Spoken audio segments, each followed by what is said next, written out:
Let me tell you a story about salt, and one which was possibly the most defining moment in my career so far. You're always told in every chef's cookbook, every classical cookbook, that you have to have salt in your blanching water to keep your green vegetables green. Rubbish. That's complete nonsense.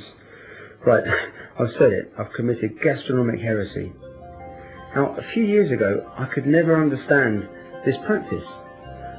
I wanted to know why the salt kept the green colour of the vegetables. And all books said, well, they fix the colour. And for me, that wasn't enough. So I did some experiments myself, omitting the salt, and was surprised to find that the green still stayed.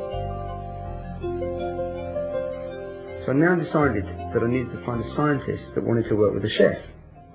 After some investigative work, I managed to contact Peter Barham, physicist at Bristol University.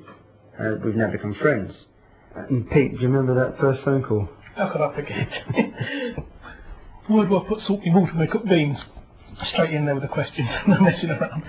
It left us an interesting time since, hasn't it? Yeah, it was bizarre because every cookbook, there's so much conflicting advice in cookbooks. Some tell you that salt raises the boiling temperature of water, some cookbooks tell you it lowers it.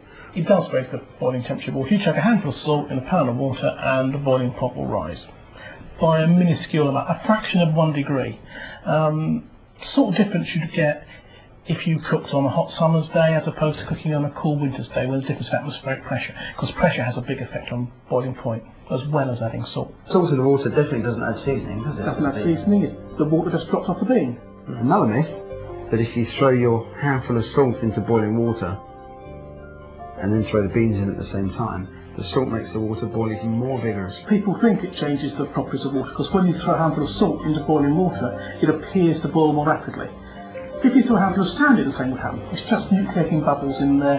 It's an effect of the powder going in. All that's happening is the fine powder makes bubbles nucleate so they come to the surface quickly. It's letting trapped air coming out and some steam coming out quickly. So it's simply a question of the fact we've got small particles in there. Falling to the water. As it falls to the water. It's not changing the temperature of the water. No, it's nothing to do with the fact that it's salt.